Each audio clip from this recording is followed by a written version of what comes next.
Hey gang, Carl White here, broadcasting out of the secret headquarters here, the Mortgage Marketing Animals. Actually, I'm sitting here in my kitchen for those of you watching on video. So I didn't feel like going in the studio today. And I said, you know what? I don't have to. And I'm talking to my very dear friend, one of my co-workers, not my cohort, but my You're going to say co-workers, cohort. Miss Kristin Simpson herself, coming out of the great city of Philadelphia. How's everything going, Kristin? Everything's fantastic, Carl. Thank you for having me. So I love the topic that we picked. Somebody wrote in with a question, and I thought, man, that's a great topic, and we'll sit here and talk about it. So, what was the question? Question was, well, you've talked a few times, you've mentioned the term workcation. What is that? So, a workcation. So, you've heard of a vacation. Hmm. This is a workcation. So, understand that a workcation does not replace vacation. No, Okay. no, no, no. Because see, that's saying like I need to work on my vacation. No, that's not what this is. What this is let me tell you the purpose of it, and then Okay. I'll describe what it is. So the purpose of it is to identify what do I actually need to do in my office. Like what's the stuff that Carl has to do? What's the stuff that moves the needle? What's the stuff that actually brings the loans in? And then what are all the stuff that isn't?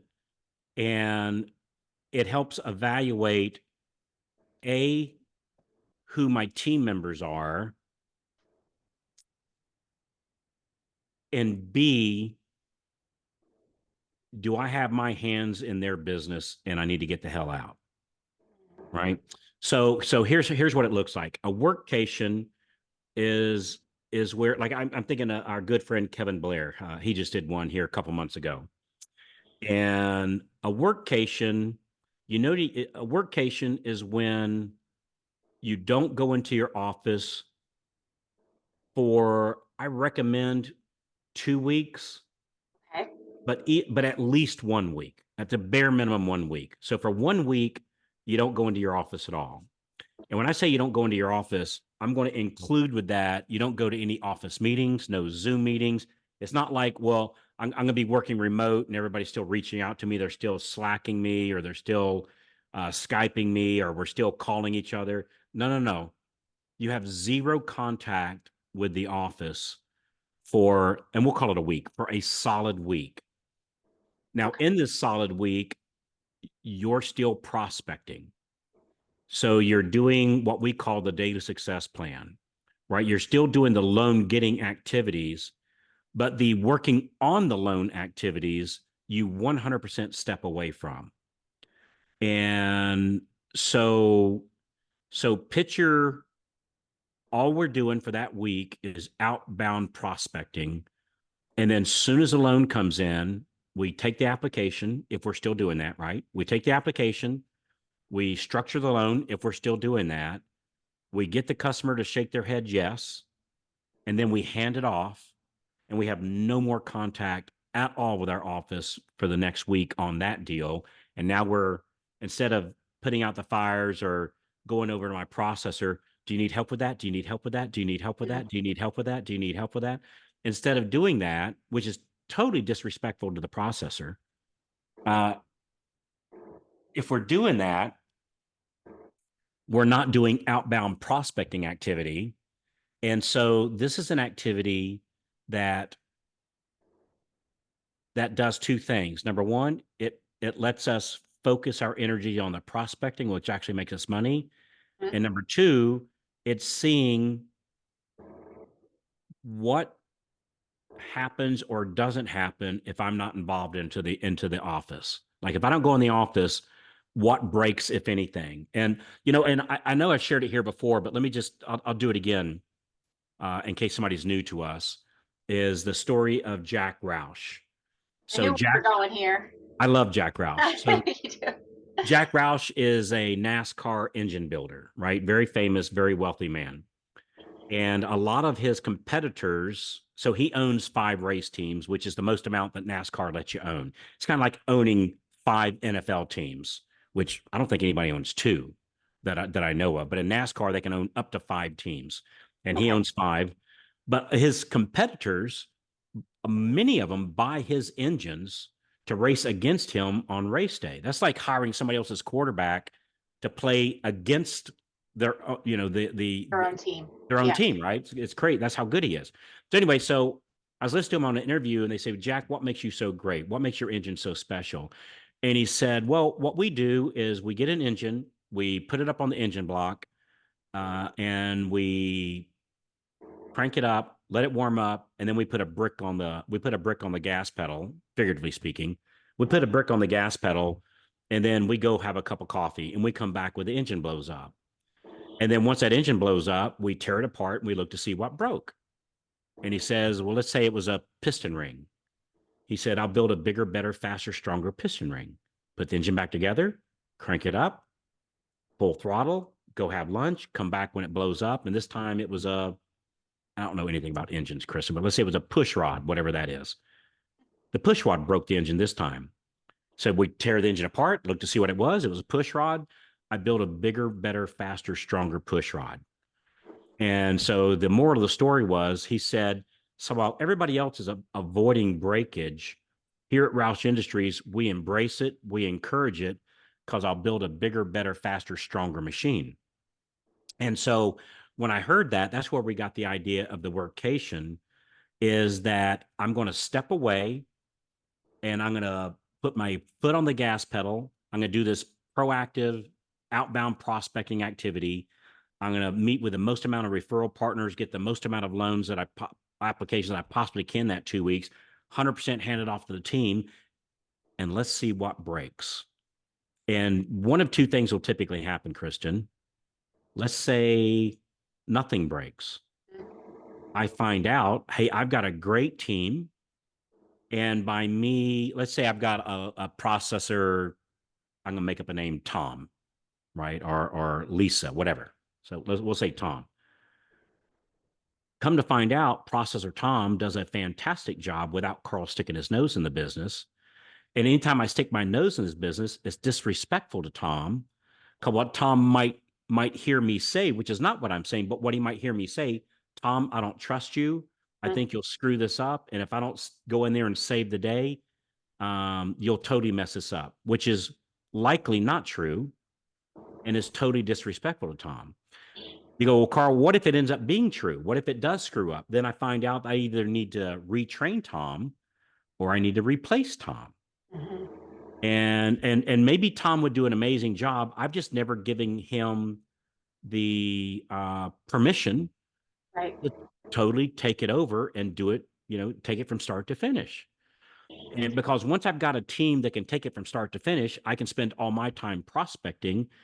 And that's where the money's made. That's where the top producers aren't top producers because they're special people. They're top producers because they simply prospect more. They spend less time in the files and trying to tell their processor how to do his or her job. Mm-hmm. Instead, they have excellent people, and they spend all their time prospecting and let the excellent people, do the closings part. So two possible things. One thing, everything ends up going right. Awesome. Or come to find out the engine broke and everybody's afraid of that because they go, well, wait a minute, Carl, what if we lose that loan now? And because we lost that loan, now I've lost my referral partner. And man, this person, I closed 5 loans last year and now I've lost that referral partner. But you got to break the engine before you can fix it. Mm-hmm. And so we might have lost that one. We might have lost that one, but we lost that one to get the next 10. And we learned from it. So it doesn't matter whether I have, maybe it's just me and a processor, or I've got a loan partner or a pre-approval specialist or a couple different layers in there. This activity is the same. You walk away and do your sales activity. That's it. And only that. And you just have to have, I don't know if courage is the right word, but just understand that something might go wrong. And it might, it sure might. Yeah. But because of that, you're going to find out what's broke and you're going to build a bigger, better, faster, stronger machine. Mm-hmm. And I think that the fear, it's like what Mr. Roush said, everybody's avoiding breakage. Here at Roush Industries, we encourage it, we embrace it, because I'll build a bigger, better, faster, stronger machine. I was told a story. I don't know if this is a true story or if it's told as a parable, but it was told to me as a true story that Henry Ford was making bicycles when he first started. He was a welder, Mm. and he was a great, great welder, and he was welding bicycles, making bicycles. And he said his breakthrough, as this was told to me, that the breakthrough came when somebody said, "Well, Henry, Mr. Ford, why don't you hire somebody to help you do some welding so you can build two bicycles a day instead of one?" And Henry reportedly said, "Yeah, but I'm the world's greatest welder. I make bikes like nobody else." And the very wise person that was counseling him said, "Well, here, I got an idea. Go hire the second best welder and have them making bikes also so you can make two a day." And so whether or not that's a true story or not really doesn't matter. The idea behind the story is really what matters. That even if I think I'm the best at something, Kristen, I can go get the second best person. And now I'm really focused in on growing my business. And if I'm so afraid that something's going to go wrong, I mean, the best way to assure that nothing will go wrong will be to do nothing, and then nothing goes wrong. And man, I've made some epic mistakes in my business. I've done some screw ups. I've made judgment decisions that were faulty, Mm. ended up hurting me. Um, I just finished doing an episode with Robert Phil, y'all, that we entitled "It's Time to Get Naked." And what we did is we I just want to know shared. about this. Yeah, yeah, yeah. We just shared our epic failures. Like, Mm. here's where I screwed up. And you have to be okay with screwing up. It's like, there's zero quarterbacks that go to the Super Bowl without having interceptions along the way. Yeah. And so if we're going to find out if we have a winning team, or we got to let them do what they do and stop disrespecting people and trying to do their job. I remember our wonderful Miss Diane early in my career with Diane. So Diane's been working with us now for coming up on 24 years, 25 years, long time. And I remember we were about a year into it, and I stuck my nose where it didn't belong in her business, figuratively speaking, of course. And I started doing something that was her job. And she said, "Carl, is this my job or your job?" And well, it's your job. "Well, then let me do my job. If you want to do it, fine, you do it. You don't need me then." And I've never seen her flare up before or after that. That was a one time. Mm. And I really thought about that. And I thought the flare up, which was well deserved, by the way, Yeah. I thought the flare up was just making a simple statement of I was disrespecting her, or making her, the message she heard was, "Diane, you're not good enough. I need to do this to make sure it gets done right," which was totally not the message that I was intending on giving. Yeah. But that's the message she received. And so in essence, she's had me on a workcation, in essence, You got literally fired. ever since. Yeah, pretty much ever since. I've ventured to guess that occasionally you might even find out that people are capable of more than you're giving them credit for. Well, see, that was a great lesson that I learned from Diane. Was I thought, well, I hate to give her more stuff because I couldn't already do what she's doing. Hmm. Yeah. What I didn't understand at the time is people have different gifts than what I do. People have different gifts than what you do. And while I might think, well, I couldn't do that, that'd already be too much. You might be more organized than I am. You might be able to do that thing faster than I am. And so I've learned I can't put my limitations, I can't transfer those over to you. Because there might be some things, I can't imagine what that would be, Kristen, that I could do better or faster than you. I literally know of nothing that that's the case, but there might be something, right? And so the same thing is I can't, just because somebody can't do it doesn't mean that I can't do it. And Right. just because I can't do it doesn't mean that somebody can't do that much faster, much better, and juggle more rubber chickens than what I can. Mhm. And but I don't know who can juggle how many rubber chickens until I step away And let them do it. and let them do it. And let's just see. I mean, and you know what? We might drop some eggs in the process. We might break some eggs. Um, the other thing that might happen is we find out that we have a superstar on our hand, and I'll use Miss Diane again as an example, is that I found out that I had a superstar, and frankly, if I could be so bold here, I think she found out that she's a superstar. So I think that, and I can't say ever because I don't know what, before me. I'm sure she had plenty of successes, right? But I know that she she became aware of what a fantastic, not just person, right? I'm sure she already knew that, but what a fantastic loan professional to help build a mortgage business, a mortgage branch. I think she gave that she received that confidence because I handed it over, and and just we built it up to what it is today, where we have a team that closes hundreds of loans a month. Yeah. um, and it's all because not not willingly, right? I mean, she got a cane stick and smacked me across the shoulders, Mm. but the workcation is a very, very, very powerful thing, and you just have to like turn it over, let them run with it, Yeah. and just see what happens, even if it's just you and a processor. Um, yeah, you just got to turn it over. How often, let me ask you this, because I get it. You need to take yourself out of the equation, let people do their job, and see if you have a weakness somewhere that you need to identify and work on. So, how often do you suggest that people do this? I would say, boy, that's a great question, Kristen.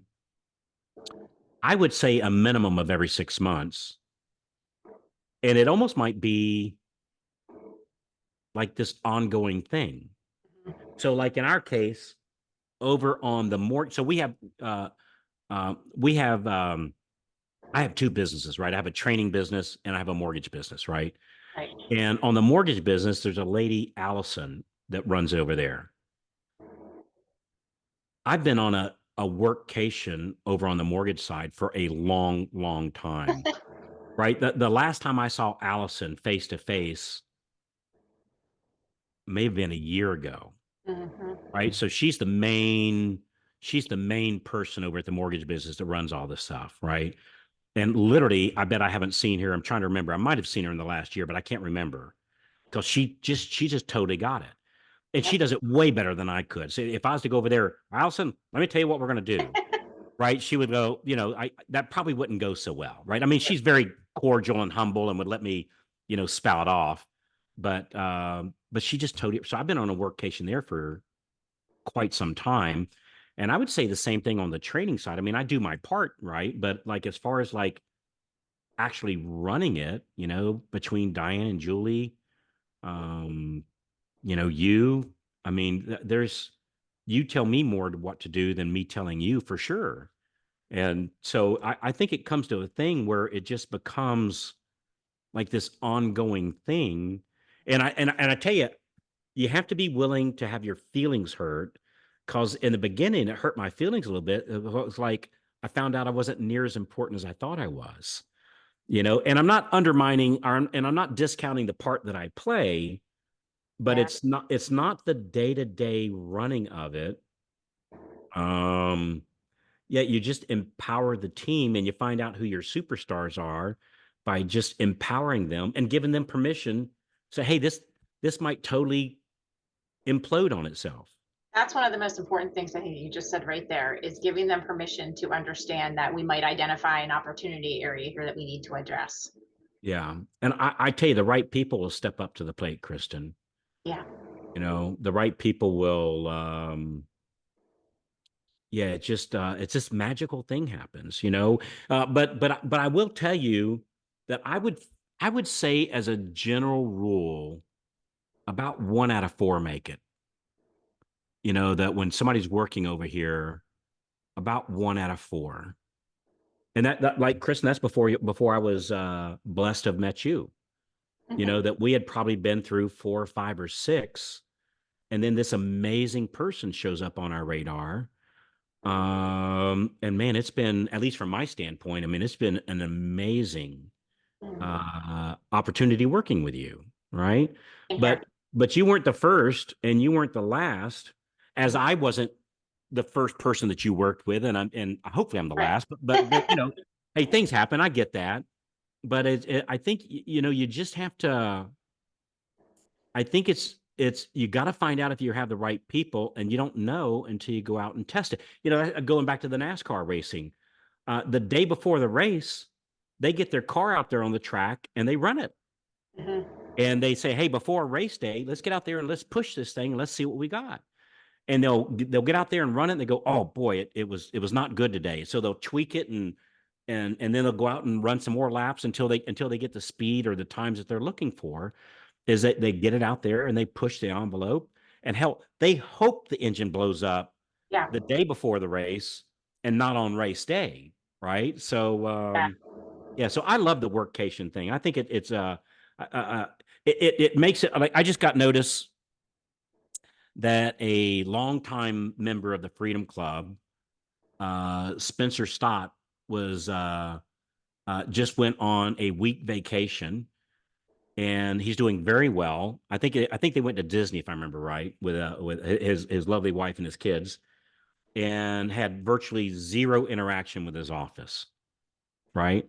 And it's because he had done either officially or unofficially workcations, making sure he's got the right team in place and focusing in on the prospecting ability. Because the only reason why one loan officer closes more loans than the other is they simply prospect more. They simply ask for more business. They simply make more offers. And when you remove yourself from the fulfillment center and you Mhm. focus on the prospecting, that's what the top producers do. That's the dream right there. Be able to take yourself out of the equation and the business still runs itself. Yeah, I saw a thing the other day. So I went to a 1 day training the other day up in Atlanta, done by a very dear friend of mine, Christine. And there was a guy up there. One of the speakers showed this thing, and it was like LO rankings for the last 12 months. And if I remember right, it was something like if you closed an average of 1.5 loans per month over the last year, which I Mhm. think you and I would call that very modest, that you're already in the top 50%. That's So half of loan officers don't even close like a loan a month. I yeah. thought that was just fascinating. And even what you and I would consider, by what we see in the Freedom Club, even modest success of say 8 loans a month, Yep. which we would consider good, but not walking on water, right? I mean, it's certainly something to be proud of, but it's not, Right. Yeah. it's kind of typical. You're already in the top 5%. And the only difference between the top 5% that's closing 8 loans a month and the bottom 95 that's not is the top five is simply making more offers. They spend more time prospecting. They're not better at prospecting. They're better at spending time prospecting. Yeah. And so I think the workcation is a way to is a step in the right direction to making that happen. I have to tell you, it's scary the first time you're doing it. It's like really scary. Oh, You I'll know, bet. it's like taking a pacifier away from a baby. And Yeah. maybe for both people, maybe the people at the office, frankly, they might be a little scared too, or frankly, they might be relieved. Like, finally, we can do our job without you coming in and Yeah. screwing everything up, or not having the faith in us that we can get this to happen. So yeah, a workcation. So I think we kind of covered that. We kind of covered that. Yeah, okay, you think? Absolutely. I love it. Yeah. So I think the name of the game of doing a workcation is simply so you can do the daily success plan more. Mhm. And so doing more of the daily success plan, which is the outbound prospecting and ways to generate inbound prospecting too. The more time you spend with that, the more money you're going to make. And if you want to see, when you're ready to see the daily success plan that we use to where we have members closing 10, 15, 20, 50, 80 loans as a single loan officer each month, we'd love to map that out for you. if you just go to freedomclubdemo.com, freedomclubdemo.com, freedomclubdemo.com, if you're lucky. And if you're real lucky, you actually get to speak to Kristin when you do that. So I love it. freedomclubdemo.com. Hey, what do you think when people go on there, what's the single biggest challenge?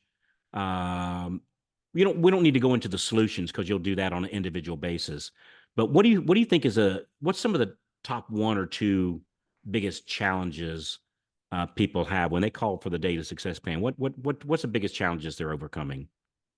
Oh, I think it's just it's not that they hear something, they go, "Oh, I never really thought of doing that," for the most part, right? It's just having the plan to keep them consistent with it. You know, Mm, when you have the consistency of prospecting activities versus the consistency of just being busy, because we're all doing things all day, but are we doing the prospecting activities? It can be like someone turned the lights on. mm. Yeah, consistency is the name of the game. Somebody asked me the other day, what's the difference between mentorship and coaching? Mentorship is where we talk about how to do something. Coaching is all about discipline of doing the how. And I think I think they both play a big part. I think knowing how to do is really important, but I think it's equally important having the discipline to Tiger Woods knows, or Michael Jordan knew how to take free throw shots, but his shooting coach helped him with the discipline to do. I think he said he'd do 300 after each game. He would do 300 free throw shots because his coach is out there counting them. After each and every game. So yeah, that Just darn that darn D word. discipline. Yeah, Kristen, I appreciate you, my friend. Oh, thanks, Carl. I love hanging out with you. All right. So, hey, listeners, thanks so much for letting us be a part of your day. And we understand that you could be doing anything during this time and that you'd spend the time with Chris and I. It's just a great honor. We'll meet you over at freedomclubdemo.com, freedomclubdemo.com. Thanks for forwarding this episode to three of your favorite loan officer friends, and we'll talk to you on the inside. Bye bye, everybody. Have a great day, everyone.